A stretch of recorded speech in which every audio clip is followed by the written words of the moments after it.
Menggunakan transportasi umum dibandingkan mobil pribadi menjadi pilihan utama masyarakat saat harga minyak melambung tinggi akibat konflik Timur Tengah. Perilaku hemat energi itu dicontohkan langsung oleh anggota Dewan Musa Rajeksa.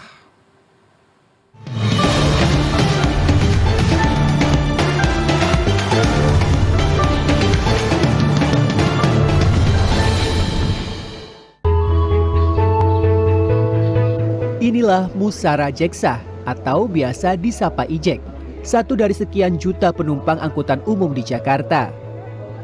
Anggota Dewan Perwakilan Rakyat Republik Indonesia ini memilih meninggalkan kendaraan pribadi di rumah dan beralih menggunakan kereta rel listrik atau KRL untuk beraktivitas menuju gedung DPR RI di kawasan Senayan. Dari kediamannya di Bintaro, ia berangkat melalui stasiun Jurangmangu.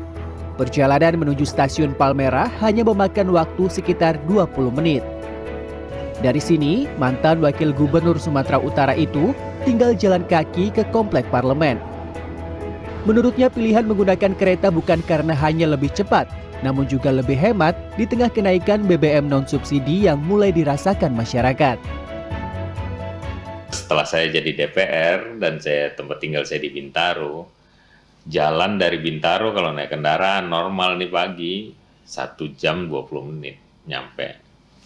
Dan setelah itu saya dengar ada stasiun kereta yang dekat di B-Exchange itu, Jurangmangu. Akhirnya saya coba naik kereta, ternyata lebih singkat, 20 menit sekian aja. Dari situ saya udah mulai tahu ada kereta dan akhirnya saya putuskan kalau kegiatan saya memang padat dan saya mau cepat, saya naik kereta. Dan itu terus berlanjut. Ternyata saya merasa jauh lebih efisien waktu ya. Waktu, terus juga ya murah, udah pasti lebih murah. Ijek berpendapat kenaikan harga BBM non-subsidi yang diputuskan pemerintah sudah tepat. Ijek berharap pengalaman pribadinya ini bisa menjadi inspirasi bagi masyarakat, khususnya pekerja kantoran di Jabodetabek untuk mengandalkan angkutan umum ketimbang kendaraan pribadi dan bisa menjadi solusi di tengah naiknya BBM. Kaitan bahan bakar tadi itu yang non-subsidi ini kan naik drastis lah karena memang harga dunia semua minyak naik. Ya saya sepakat saja karena ini memang non-subsidi. Tapi yang subsidi ini kan juga beban berat bagi pemerintah. Tapi kalau ini kita buka juga kasihan masyarakat kita semuanya akan merasakan dampaknya bukan hanya harga bensin naik, pasti semua harga barang akan naik dan ekonomi akan semakin sulit. Kenaikan ini tadi yang non subsidi ya saya rasa ini keputusan yang tepat oleh pemerintah. Di samping mengurangi beban biaya untuk APBN yang untuk menalangin minyak dunia yang seharusnya sudah naik semuanya. Hal serupa juga disampaikan oleh pengamat transportasi Darmaning Tias.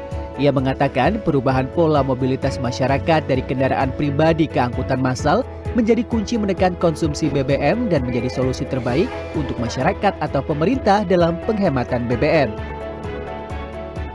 Jadi angkutan umum itu adalah solusi terbaik untuk masyarakat maupun pemerintah dalam rangka penghematan BBM.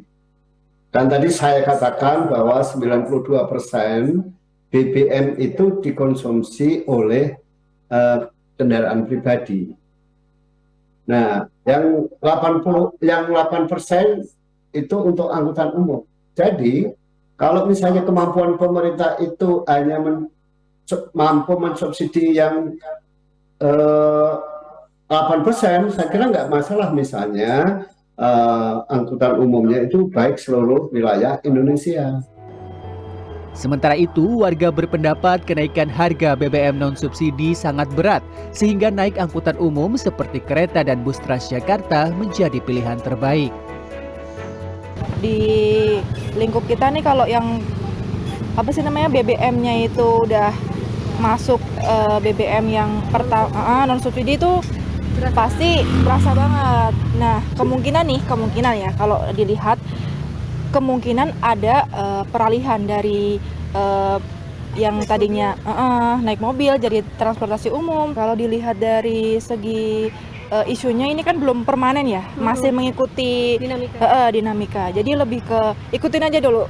Nah, ikutin dulu, nanti dilihat sampai mana. Kalau harus melambungkan tinggi harga segitu, tapi APBN-nya masih aman, menurut saya worth it sih Mbak.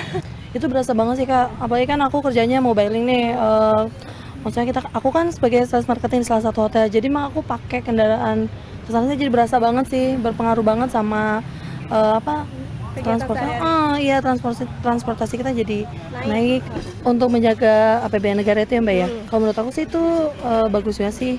Tapi mungkin kita bisa sikapinya dengan menggunakan kendaraan umum sih Kak, untuk lebih mengefisiensikan juga waktu dan tentunya biaya juga ya Kak ya, untuk kita pribadi nih sebagai pengguna BBM non subsidi. Dari perbedaannya yang dulunya untuk misalkan operasional kita itu sekian, otomatis sekarang harus nambah sekitar 50% Mbak.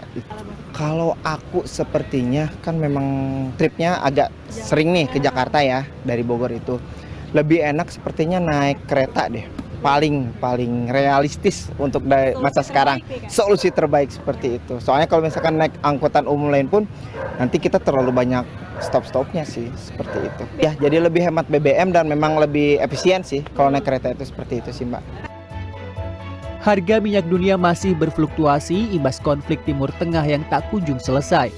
Meskipun sempat turun di bawah $100 Amerika per barel, harga minyak jenis Brent sempat melonjak ke harga tertinggi $116 per barel. Dan jenis WTI naik level $102,5 pada Maret 2026. Pemerintah sendiri sudah menjamin harga BBM bersubsidi tidak akan naik tahun ini. Sedangkan sejumlah bahan bakar minyak non-subsidi telah disesuaikan pada 18 April 2026. Pertamax Turbo dari 13.100 menjadi 19.400 per liter. Dexlite dari 14.200 menjadi 23.600 per liter dan Pertamina Dex dari 14.500 menjadi 23.900 per liter. Penentuan harga BBM non-subsidi dipengaruhi nilai tukar rupiah dan juga harga minyak mentah dunia. Tim Liputan CNN Indonesia.